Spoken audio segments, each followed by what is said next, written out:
If we go back this time last year, I'm going to show you a stock chart. This I've seen it. this was the summer, fall, and then as we got later into the fall, especially after Hamilton was announced last September, then the enthusiasm level for Canada Jetlines. In fact, we were amazed at how enthusiastic people were and how much they told us they wanted Canada Jetlines to work because they wanted some real competition, especially for WestJet.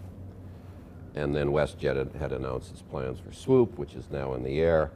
So we were at that point of where, at that time, and it was a bit of an oops moment for Canada Jetlines because previous leadership had talked about being in the air as of June 2018, which would have coincided with what Swoop was doing. So there was this little bit of David and Goliath scenario that was being created. Well, that's history now, and now we're talking summer of 2019. So we had this investor enthusiasm, which of course sort of got kicked in the pants because of what has happened subsequently. I guess a big part of your job now is to re-inspire, re-energize the shareholders and the investors to say, yes, this is real, and yes, we're going to be in the air, and we want you to be as enthusiastic now as you were in this, the spring of 2018, and want you to be there for us next year. That's a role for the CEO.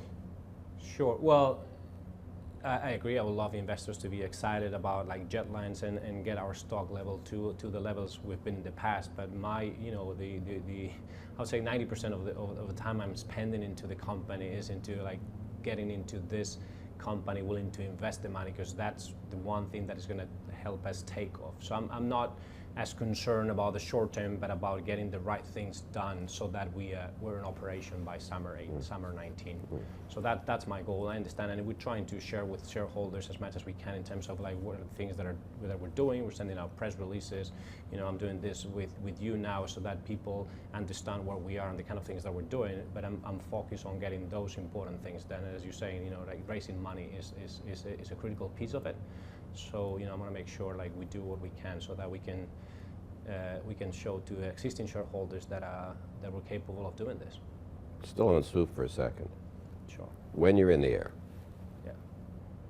the public, what are they going to see that is different about Canada Jetlines versus the ticketing experience with Swoop, getting on a Swoop aircraft? What is going to be noticeable to people? Well, there's many things, but I mean the one thing, I've been asked about Swoop recently, and then I was referring to other countries. So basically, like some people say, there's the opportunity is no longer there because there's an airline called Swoop already operating. I'm like, well, wait a minute. I mean, there's like in the bigger countries in Europe, the LCC penetration is higher than 50%.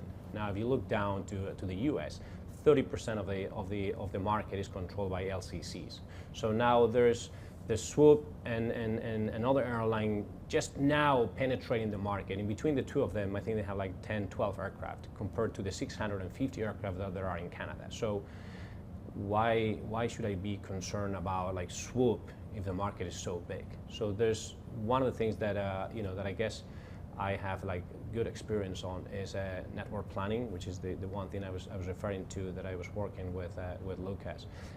I've been competing in much more competitive environments. I was at Vueling, we were the small guys, we only had 37 aircraft, we were competing with Ryanair, we were competing with EasyJet, and we were actually going through like a very deep economic crisis. I mean, in between 2006 and 2010, Spain, where the airline was based, had been negatively impacted more than the average countries.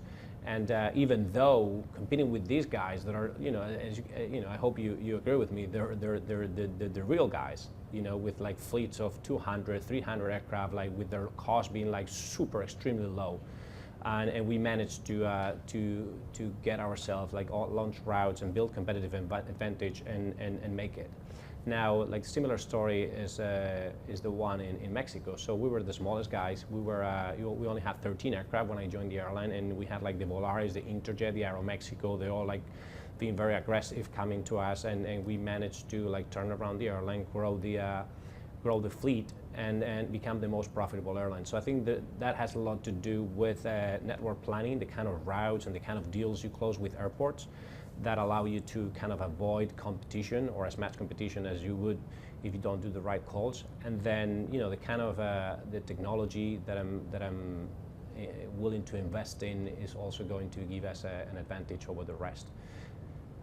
All right, you've talked about all of the things that are going on behind the scenes in terms of the technology and everything else that have to go towards making the customer experience as smooth as possible. Sure. But what are the one or two things that people are going to see where they say, I'm going to go with Canada Jetlines to buy this seat and not Swoop? Like, what's really going to stand out? Well, there's one big difference between Swoop and ourselves, and that key difference is eventually going to be the cost. Our cost is going to be lower than Swoop's, and that's going to translate into our fares are going to be lower than Swoop's, and that's seriously the one attribute like people are willing to see. They're fed up of high fares and they want to fly. They want to fly for little money, as all the people in the world do. So that's going to be our main difference between ourselves and Swoop. They can lower their fares, but they're going to, to our level, but then they're going to be losing money, and they can't do that for a long time. So that's definitely one. We're going to be the lowest fare airline in Canada. Then in terms of customer experience, I want to believe that my experience working for Vueling and for Viva Airbus, that are companies that have invested like heavily in digital, is going to give us an advantage as well. When I looked into the kind of technology like Air Canada and WestJet use, I believe they're not as advanced as what other airlines are using in other regions in the world. So I'm looking forward to building the airline, using the kind of technology that other airlines would love to have in place, but they don't have it, not because they don't know it's the right thing to do, it is because it takes a long time for them to transition in this kind of e-commerce platform that we're willing to build, and that's going to give us an advantage on the revenue side. Well, since we're talking about money, Yeah. is there enough motivation, personal motivation or incentive, I should say, for you to really keep your interest level up? I'm talking on a personal basis now. I've worked for airlines, for fast-growing airlines in the past. Most of the airlines, actually, all except the first one, all the airlines that I've worked for have gone through like fast growth.